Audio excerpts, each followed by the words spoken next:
ರಾಜ್ಯಸಭೆ ರಣರಂಗದಲ್ಲಿ ಕಾಂಗ್ರೆಸ್ ಗೆದ್ದು ಬೇಗಿದೆ. ಅಧಿಕೃತ ಘೋಷಣೆಯೊಂದೇ ಬಾಕಿ ಉಳ್ಕೊಂಡಿದೆ. ಕಾಂಗ್ರೆಸ್ ಅಭ್ಯರ್ಥಿಗಳು ಬಹುತೇಕ 3 ಅಭ್ಯರ್ಥಿಗಳು ಗೆಲುವು ಖಚಿತ ಅಂತ ಹೇಳಲಾಗ್ತಾ ಇದೆ. ಚುನಾವಣಾ ಅಧಿಕಾರಿಗಳಿಂದ ಅಧಿಕೃತ ಘೋಷಣೆಯೊಂದೇ ಬಾಕಿ ಉಳ್ಕೊಂಡಿದೆ. ಅಜಯ್ ಮಾಕೇನ್, ನಾಸಿರ್ ಹುಸೇನ್, ಚಂದ್ರಶೇಖರ್ ವಿನ್ ಆಗ್ತಾರೆ. ಬಿಜೆಪಿಯ ನಾರಾಯಣ ಬಾಂಡಾಗೆ ಗೆಲುವು ಬಹುತೇಕ ಖಚಿತ. ದೋಸ್ತಿ ಅಭ್ಯರ್ಥಿ ಜೆಡಿಎಸ್ನ ಕುಪೇಂದ್ರ ರೆಡ್ಡಿ ಸೋಲು ಖಚಿತ ಅನ್ನುವಂಥದ್ದು ಈ ಮುಖಾಂತರ ಗೊತ್ತಾಗ್ತಾ ಇದೆ ಸದ್ಯಕ್ಕೆ. ನೋಡಿ, ಕಾಂಗ್ರೆಸ್ ಇದಕ್ಕೆಲ್ಲ ಏರಲ್ಲ. ನೋಡಿ, ಕಾಂಗ್ರೆಸ್ಗೊಂದು ಭಯ ಇತ್ತು, ಅಡ್ಡ ಮತದಾರ ಆಗಬಹುದು, ಎಲ್ಲಿ ನಮ್ಮ ಮತಗಳು ಕೈ ತಪ್ಪು ಹೋಗುತ್ತೆ. ಸೊ ಹೀಗಾಗಿ ಅವಳು ಬಹಳ ಎಚ್ಚರಿಕೆಯಿಂದ ಅವರನ್ನ ಶಾಸಕರನ್ನ ಹಿಡಿದಿಟ್ಟುಕೊಳ್ಳುವಂಥ ಕೆಲಸವನ್ನ ಕಾಂಗ್ರೆಸ್ ಮಾಡಿತ್ತು. ಆದರೆ ಬಿಜೆಪಿ ಈ ದೋಸ್ತಿ ಲೆಕ್ಕಾಚಾರ ಈಗ ಉಲ್ಟಾ ಆಗ್ತಾ ಇರೋ ರೀತಿಯಲ್ಲಿ ಕಾಣ್ತಾ ಇದೆ. ಈ ಸಂದರ್ಭದಲ್ಲಿ ಕುಪೇಂದ್ರ ರೆಡ್ಡಿ ಮಧ್ಯ ಬರ್ತಾರೆ. ನಾನು ನಿಂತ್ಕೊಳ್ತೀನಿ NDA ಅಭ್ಯರ್ಥಿಯಾಗಿ ಅಂತ ನಿಂತ್ಕೊಳ್ತಾರೆ. ಈ ಸಂದರ್ಭದಲ್ಲಿ ನಾನು ಪಕ್ಕಾ ಗೆಲ್ತೀನಿ ಅನ್ನುವಂಥ ವಿಶ್ವಾಸವನ್ನು ವ್ಯಕ್ತಪಡಿಸ್ತಾರೆ. ಆ ಕಡೆಯಿಂದ ಅಡ್ಡ ಮತದಾನ ಆಗಿ ನಾನು ಗೆಲ್ತೀನಿ. ಅವರಿಗೊಂದು 3 ರಿಂದ 4 ಸೀಟ್ ಬೇಕಿತ್ತು, ಅವ್ರಿಗೆ ಗೆಲ್ಲೋದಕ್ಕೆ 3 ರಿಂದ 4 ವೋಟ್ ಬೇಕಿತ್ತು. ಸೊ ಈ ಸಂದರ್ಭದಲ್ಲಿ ಬಹಳ ಅವರಿಗೆ ವಿಶ್ವಾಸ ಇತ್ತು ಗೆಲ್ತೀವಿ ಅಂತ. ಆದರೆ ಇಲ್ಲಿ ದೋಸ್ತಿ ಲೆಕ್ಕಾಚಾರ ಉಲ್ಟಾ ಆಗಿದೆ. ರಾಜ್ಯಸಭೆ ರಣಾಂಗಣದಲ್ಲಿ ಗೆದ್ದು ಬೀಗಿದೆ ಕಾಂಗ್ರೆಸ್. ಚುನಾವಣಾ ಅಧಿಕಾರಿಗಳಿಂದ ಅಧಿಕೃತ ಘೋಷಣೆಯೊಂದೇ ಬಾಕಿ.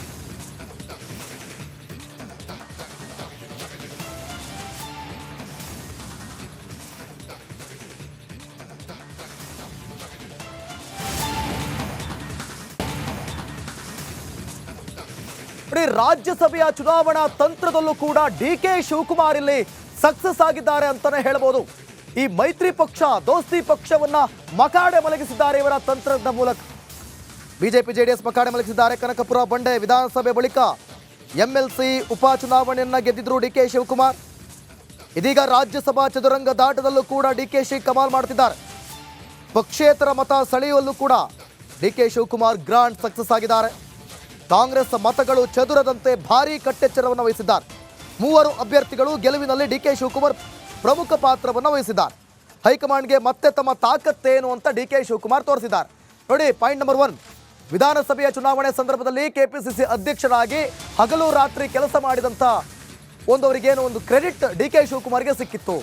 ದೊಡ್ಡ ಮಟ್ಟದಲ್ಲಿ ಕೆಲಸ ಮಾಡಿ ಈ ಬಾರಿ 136 ಸೀಟನ್ನು ಗೆಲ್ಲೋದ್ರಲ್ಲಿ DK ಶಿವಕುಮಾರ್ ಬಹಳ ಪ್ರಮುಖ ಪಾತ್ರವನ್ನು ವಹಿಸಿದ್ರು ಅನ್ನುವಂಥ ಕೀರ್ತಿ ಅವರಿಗೆ ಸಿಕ್ಕಿತ್ತು.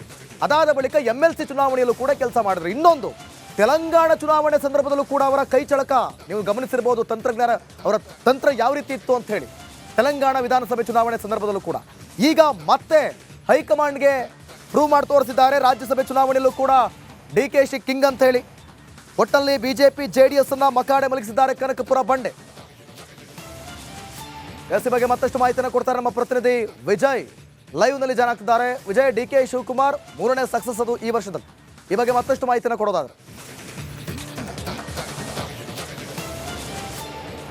ನಿಕೇಶ್, ಮುಖ್ಯಮಂತ್ರಿ ಸಿದ್ದರಾಮಯ್ಯ ಅಂದರೆ ಕೇವಲ DK ಶಿವಕುಮಾರ್ ಅಷ್ಟೇ ಅಲ್ಲ, ಮುಖ್ಯಮಂತ್ರಿ ಸಿದ್ದರಾಮಯ್ಯ ಮತ್ತು DK ಶಿವಕುಮಾರ್ ಇಬ್ಬರು ಜಂಟಿಯಾಗಿ ಹೋರಾಟ ನಡೆಸಿದ ಪರಿಣಾಮವಾಗಿ ಕಾಂಗ್ರೆಸ್ನ ಎಲ್ಲ ಶಾಸಕರು ಕೂಡ ಒಗ್ಗಟ್ಟಾಗಿರೋದಕ್ಕೆ ಸಾಧ್ಯ ಆಗಿರುವಂಥದ್ದು. ಜೊತೆಗೆ ಒಂದು ಬಹಳ ಸ್ಪಷ್ಟ, ಕಾಂಗ್ರೆಸ್ನಿಂದ ಅಡ್ಡ ಮತದಾನ ಮಾಡಿಸೋದಕ್ಕೆ ಅಷ್ಟೊಂದು ಸುಲಭ ಅಲ್ಲ ಅನ್ನುವಂಥದ್ದು ಕೂಡ ಮುಂಚಿನಿಂದಲೂ ಕೂಡ ಗೊತ್ತಿರುವಂಥದ್ದು. ಆದರೆ BJP JDS ಮೈತ್ರಿಯಲ್ಲಿ ಒಂದು ಲೆಕ್ಕಾಚಾರ ನಡೆದಿತ್ತು, ಪಕ್ಷೇತರ ಶಾಸಕರನ್ನು ಸೆಳೆಯುವಂಥದ್ದು, ಅದರ ಜೊತೆಗೆ ಜನಾರ್ದನ್ ರೆಡ್ಡಿ ಮತ, ಮತ್ತೊಂದು ಕಡೆ ಇನ್ನು 1-2 ಮತಗಳು ಬೇಕಾಗುತ್ತೆ. ಆ 2 ಮತಗಳನ್ನು ಕಾಂಗ್ರೆಸ್ಸಿಂದ ಏನಾದರೂ ಕೂಡ ಮಾಡಿಸ್ಬೋದು ಅನ್ನೋ ಲೆಕ್ಕಾಚಾರ ಇತ್ತು. ಅದು ಇದರ ಒಂದು ರಣತಂತ್ರವನ್ನು ಅರಿತಂತಹ ಕಾಂಗ್ರೆಸ್, ಅದರಲ್ಲೂ DK ಶಿವಕುಮಾರ್ ಪಕ್ಷದ ಎಲ್ಲ ಶಾಸಕರಿಗಿಂತ ಮುಂಚೆ ಪಕ್ಷೇತರ ಶಾಸಕರನ್ನ ತನ್ನ ಸೆಳೆಯಲು ಕೂಡ ಸಕ್ಸಸ್ ಆದರು. ಅದರ ಭಾಗವಾಗಿ ಮೊದಲೇ ಕೂಡ ದೂರನ್ನು ಕೊಡಲಾಯಿತು ಪೊಲೀಸ್ ಠಾಣೆಗೆ. ಅಂದರೆ BJP ಮತ್ತು JDS ಇಂದ ಆಮಿಷ ಒಡ್ಲಾಗ್ತಾ ಇದೆ ಅಂತ. ಅದು ಮುಂದುವರೆದು ಎಲ್ಲ ಪಕ್ಷೇತರ ಶಾಸಕರನ್ನ ಒಗ್ಗಟ್ಟಾಗಿ ಒಟ್ಟೆ ಸೇರಿಸಿದ್ರು. ಅದಾದ ಬಳಿಕ ಕಾಂಗ್ರೆಸ್ ಶಾಸಕ ಪಕ್ಷ ಸಭೆ ಎಲ್ಲ ಶಾಸಕರು ಕೂಡ ಒಗ್ಗಟ್ಟಾಗಿ ಸೇರಿಸುವ ಮೂಲಕ ತನ್ನ ಶಾಸಕರನ್ನ ಹಿಡಿದಿಟ್ಕೊಂಡ್ರು. ಇದರ ನಂತರ ಅಸಮಾಧಾನಗೊಂಡಿರುವಂತಹ ST ಸೋಮಶೇಖರ್ ಮತ್ತು ಶಿವರಾಮ್ ಹೆಬ್ಬಾರ್ ಅವ್ರನ್ನ ಒಂದು ಕಡೆ, ಅಂದರೆ ಶಿವರಾಮ್ ಹೆಬ್ಬಾರ್ ಗೈರಾಗುವ ಮೂಲಕ ಚೋಕನ್ನು ಏನೋ ಒಂದು ಚೆಕ್ಮೇಟನ್ನು ಕೊಟ್ಟರು BJPಗೆ. ಅದೇ ರೀತಿ ST ಸೋಮಶೇಖರ್ ಅಡ್ಡ ಮತದಾನ ಮಾಡಿಸಲು ಕೂಡ DK ಶಿವಕುಮಾರ್ ಪಾತ್ರ ಬಹಳ ಪ್ರಮುಖವಾಗುವುದು. ಈ ಹಿನ್ನೆಲೆಯಲ್ಲಿ ಇವರಿಬ್ಬರು ಶಾಸಕರನ್ನ ಸೆಳೆಯುವಲ್ಲಿ ಕೂಡ DK ಶಿವಕುಮಾರ್ ಯಶಸ್ವಿ ಆದರು, BJPಗೆ ಚೆಕ್ಮೇಟನ್ನು ಕೊಟ್ಟರು. ಒಂದಂತೂ ಸತ್ಯ, ಒಂದು ವೇಳೆ JDSನಿಂದ ಒಂದಷ್ಟು ಜನ ಶಾಸಕರು ಅಥವಾ BJP ಇಬ್ಬರನ್ನು ಹೊರತುಪಡಿಸಿ ಮತ್ತೊಂದಷ್ಟು ಜನ ಶಾಸಕರು ಕೂಡ ಏನೋ ಗಾಳವನ್ನು ಹಾಕಿದ್ರು. ಆದರೆ ಇಬ್ಬರು ಶಾಸಕರು ಗೈರು ಮಾಡುವಲ್ಲಿ ಕೂಡ, ಇಬ್ಬರು ಶಾಸಕರನ್ನ BJPಯಿಂದ ಅಡ್ಡ ಮತದಾನ ಮಾಡಿಸುವಲ್ಲಿ ಕೂಡ ಸಕ್ಸಸ್ ಆದರು ಅಂತಲೇ ಹೇಳ್ಬೋದು DK ಶಿವಕುಮಾರ್ ರಣತಂತ್ರಗಾರಿಕೆ. ನಿಕೇಶ್, ಥ್ಯಾಂಕ್ ಯು ವಿಜಯ್, ನಿಮ್ಮೆಲ್ಲ ಮಾಹಿತಿಗಾಗಿ.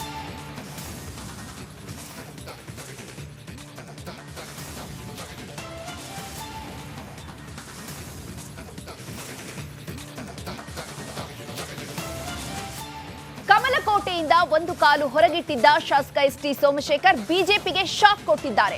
ರಾಜ್ಯಸಭಾ ರಣಾಂಗಣದಲ್ಲಿ ಬಿಜೆಪಿ ಬದಲಾಗಿ ಕಾಂಗ್ರೆಸ್ಗೆ ಓಟ್ ಹಾಕಿ ಕೈಗೆ ಜೈ ಎಂದಿದ್ದಾರೆ. ಈ ಕುರಿತು ಕಂಪ್ಲೀಟ್ ಡೀಟೇಲ್ಸ್ ಇಲ್ಲಿದೆ ನೋಡಿ.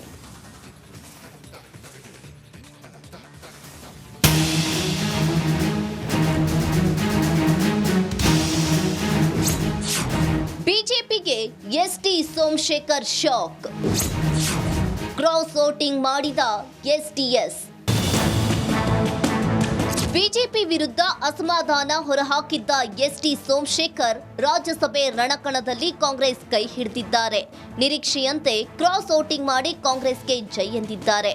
ಬಿಜೆಪಿಗೆ ಬದಲಾಗಿ ಕಾಂಗ್ರೆಸ್ ಅಭ್ಯರ್ಥಿಗೆ ಮತ ಹಾಕಿ ನಾನು ಹುಟ್ಟು ಬಂಡಾಯಗಾರ ಅಂತ ಹೇಳಿದ್ದಾರೆ.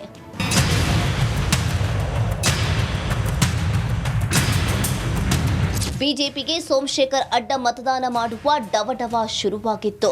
ಇದೇ ಕಾರಣಕ್ಕೆ ಸೋಮಶೇಖರ್ಗೆ ವಿಪ್ ಜಾರಿ ಮಾಡಿದ್ರು. ಆದ್ರೆ ಇದ್ಯಾವುದನ್ನ ಕೇರ್ ಮಾಡದೆ ರೆಬಲ್ ನಾಯಕ ಸೋಮಶೇಖರ್ ಕಾಂಗ್ರೆಸ್ ಅಭ್ಯರ್ಥಿಗೆ ಮತ ಚಲಾಯಿಸಿ ಶಾಕ್ ಕೊಟ್ಟಿದ್ದಾರೆ.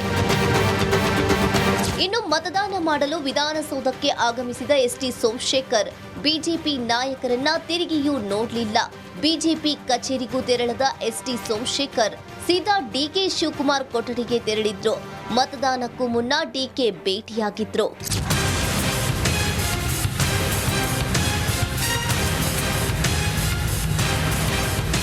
ಇನ್ನು ಮತ ಚಲಾಯಿಸಿ ಬಂದು ಮಾತನಾಡಿದ ಶಾಸಕ ಎಸ್ಟಿ ಸೋಮಶೇಖರ್ ಬಿಜೆಪಿ ಹೆಸರೇಳದೆ ಆತ್ಮಸಾಕ್ಷಿಗೆ ಮತ ಹಾಕಿದ್ದಾಗಿ ಹೇಳಿದ್ರು. ಕೊನೆಗೂ ಕಾಂಗ್ರೆಸ್ಗೆ ವೋಟ್ ಮಾಡುವ ಮೂಲಕ ನನ್ನ ಆತ್ಮ ಕಾಂಗ್ರೆಸ್ ಬಳಿ ಇದೆ ಅಂತ ಎಸ್ಟಿ ಸೋಮಶೇಖರ್ ಪ್ರೂವ್ ಮಾಡಿದ್ದಾರೆ. ನಾನು ಆತ್ಮಸಾಕ್ಷಿ ಮತ ಹಾಕಿದ್ದೇನೆ. ನಾನು ಯಾರಿಗೆ ಮತ ಹಾಕಿದ್ದೀನಿ ಅಂತೇಳಿ ಅವ್ರಿಗೆ ನಾನು ತೋರಿಸಿ ಬಾಕ್ಸ್ಗೆ ಹಾಕಿದ್ದೇನೆ. ಅವ್ರಿಗೆ ಹೇಳಿದ್ದು ಯಾರಿಗೆ ಹೇಳ್ಬೇಕು ಅವ್ರಿಗೆ ಹೇಳಿದ್ದೀನಿ. ಬಿಜೆಪಿ ವಿಪ್ ಉಲ್ಲಂಘಿಸಿ ಕಾಂಗ್ರೆಸ್ಗೆ ಮತ ಹಾಕಿದ ಸೋಮಶೇಖರ್ ವಿರುದ್ಧ ಬಿಜೆಪಿ ಅನರ್ಹತೆಯ ಅಸ್ತ್ರ ಹೂಡಿದೆ. ಶಾಸಕ ಸ್ಥಾನದಿಂದ ಅನರ್ಹ ಮಾಡುವಂತೆ ಸ್ಪೀಕರ್ಗೆ ದೂರು ನೀಡಲು ನಿರ್ಧರಿಸಿದೆ. ಯಾವ ರೀತಿಯಾದಂತಹ ಕ್ರಮ ಕ್ರಮಕ್ಕೆ ಬರಿತೀವಿ ನಾವು ಆಗಿದೆ. ಶಿಸ್ತು ಕ್ರಮಕ್ಕೆ ಬರ್ತೀವಿ. ಬಹಳ ನಿರ್ದಾಕ್ಷಿಣ್ಯವಾಗಿರ್ತಕ್ಕಂಥ ಕ್ರಮ ಕೈಗೊಳ್ಳಬೇಕು ಅಂತಕ್ಕಂಥ ತೀರ್ಮಾನ ಮಾಡಿದ್ದಾರೆ. ಅಲ್ಲ ಅವಾಗ ಬಹಳ ಸಮೀಪಿತ್ತು, ಈಗ ಇನ್ನೂ ಬಹಳ ದೂರ ಇದೆ.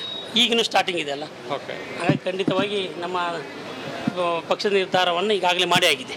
ಪಕ್ಷ ವಿರೋಧಿ ಚಟುವಟಿಕೆ ಮಾಡಿದ ಎಸ್ಟಿ ಸೋಮಶೇಖರ್ ವಿರುದ್ಧ ಬಿಜೆಪಿ ಅನರ್ಹತೆಯ ಅಸ್ತ್ರ ಹೂಡುತ್ತಾ ಅಥವಾ ಅದಕ್ಕೂ ಮುನ್ನವೇ ಬಿಜೆಪಿಗೆ ಎಸ್ಟಿ ಸೋಮಶೇಖರ್ ರಾಜೀನಾಮೆಯನ್ನ ನೀಡ್ತಾರೆ ಅನ್ನೋದೇ ಸದ್ಯದ ಪ್ರಶ್ನೆ.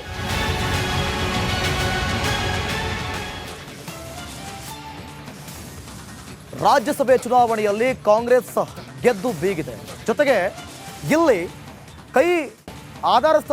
ಕೈ ಪಕ್ಷಕ್ಕೆ ಆಧಾರ ಸ್ತಂಭ ಆಗಿದ್ದಂತಹ ಪಕ್ಷೇತರರು ಕೈ ಹಿಡಿದಿದ್ದಾರೆ. ಜೊತೆಗೆ ಈ ಮೇಲ್ಮನೆ ಆಟದಲ್ಲಿ ಸಿಎಂ ಡಿಸಿಎಂ ಅನುಭವದ ಆಟ ವರ್ಕೌಟ್ ಆಗಿದೆ.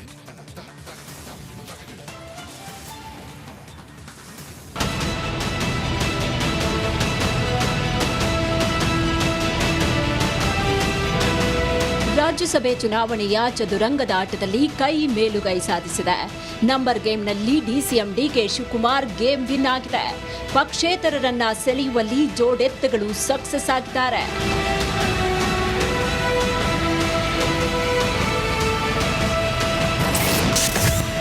ಕಾಂಗ್ರೆಸ್ ಕೈ ಹಿಡಿದ ಕಿಂಗ್ ಮೇಕರ್ಸ್. ಪಕ್ಷೇತರರನ್ನ ಸೆಳೆಯುವಲ್ಲಿ ಡಿಕೆಶಿ ಸಕ್ಸಸ್.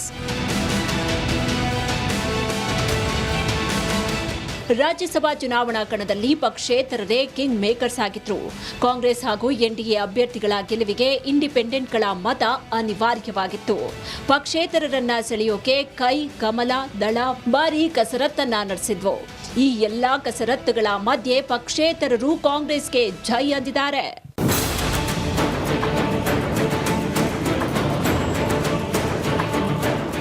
ನಿಜ, ನಿರೀಕ್ಷೆಯಂತೆ ಪಕ್ಷೇತರ ಶಾಸಕ, ಕಾಂಗ್ರೆಸ್ ಬೆಂಬಲಿತ ಶಾಸಕ ದರ್ಶನ್ ಪುಟ್ಟಣಯ್ಯ ಕಾಂಗ್ರೆಸ್ ಅಭ್ಯರ್ಥಿ ಪರ ಮತ ಚಲಾಯಿಸಿದ್ದಾರೆ. ವಿಧಾನಸಭೆಯಲ್ಲಿ ತಮ್ಮ ಗೆಲುವಿಗೆ ಕಾರಣರಾದ ಕಾಂಗ್ರೆಸ್ಗೆ ವೋಟ್ ಹಾಕಿ ದರ್ಶನ್ ಪುಟ್ಟಣಯ್ಯ ಋಣವನ್ನ ತೀರಿಸಿಕೊಂಡಿದ್ದಾರೆ. ಇನ್ನು ಹರಪನಹಳ್ಳಿ ಶಾಸಕಿ ಲತಾ ಮಲ್ಲಿಕಾರ್ಜುನ್ ಕೂಡ ಕಾಂಗ್ರೆಸ್ಗೆ ಜೈ ಅಂದಿದ್ದಾರೆ. ನುಡಿದಂತೆ ಕಾಂಗ್ರೆಸ್ ಅಭ್ಯರ್ಥಿ ಪರ ಮತ ಚಲಾಯಿಸಿ ಕೊಟ್ಟ ಮಾತನ್ನ ಉಳಿಸಿಕೊಂಡಿದ್ದಾರೆ. ಯಾರಿಗೆ ಹಾಕಿದ್ರಿ ಮತ ಅಂತ? ನಾನು ಮೊದಲಿಂದನೂ ಹೇಳ್ತಾ ಇದ್ದೀನಿ ಕಾಂಗ್ರೆಸ್ ಅಂತ. ಮತ್ತೆ ನಾವು ತಿರ್ಗಾ ಅದೇ ಪ್ರಶ್ನೆ ಕೇಳ್ತೀವಿ. ನಾನು ಕಾಂಗ್ರೆಸ್ ಪಕ್ಷಕ್ಕೆ ವೋಟ್ ಹಾಕಿದೆ.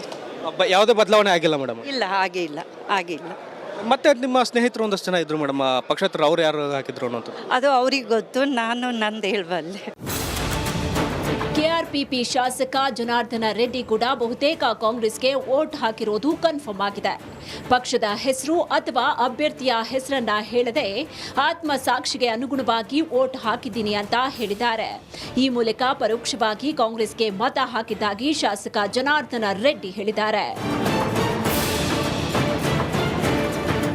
ಪ್ರಗತಿ ಪಕ್ಷದ ಪರವಾಗಿ ನಾನು ನನ್ನ ಆತ್ಮಸಾಕ್ಷಿಗೆ ಅನುಗುಣವಾಗಿ ನನ್ನ ಮತವನ್ನು ಚಲಾಯಿಸಿದ್ದೇನೆ. ಯಾರಿಗೆ ಚಲಾಯಿಸಿದ್ದೀರಾ ಸರ್? ಅಥವಾ ಆತ್ಮಸಾಕ್ಷಿ ಅಂದರೆ ಯಾರಿಗೆ ಚಲಾಯಿಸಿದ್ದೀನಿ ಅಂತ ನಿನಗೆ ಯಾಕೆ ಹೇಳಬೇಕು ಸರ್? ಅಭಿವೃದ್ಧಿಗ ಯಾಕಂದ್ರೆ ಸರ್ ಅಭಿವೃದ್ಧಿಗ ಏನು ಸರ್, ಜನಾರ್ದನ್ ರೆಡ್ಡಿ ಅವರು ನಮ್ಮ ಜೊತೆಗೆ ಇದ್ದಾರೆ ಅನ್ನುವಂಥ ಮಾತನ್ನು ಹೇಳ್ತಿದ್ರು. ಭೇಟಿ ಮಾಡಿದ್ರು ನಿಮ್ಮನ್ನು ಯಡಿಯೂರಪ್ಪ ಭೇಟಿ ಮಾಡಿ ಸಾಯಂಕಾಲಕ್ಕೆಲ್ಲ ಗೊತ್ತಾಗುತ್ತೆ. ಇದಿಷ್ಟೇ ಅಲ್ಲ, ಗೌರಿಬಿದನೂರು ಶಾಸಕ ಪುಟ್ಟಸ್ವಾಮಿ ಗೌಡ ಕೂಡ ಕಾಂಗ್ರೆಸ್ಗೆ ವೋಟ್ ಹಾಕಿರೋದು ಕನ್ಫರ್ಮ್ ಆಗಿದೆ.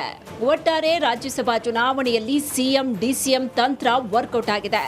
4 ಪಕ್ಷೇತರ ಶಾಸಕರ ಮತಗಳು ಕಾಂಗ್ರೆಸ್ಗೆ ವರವಾಗಿ ಪರಿಣಮಿಸಿದೆ.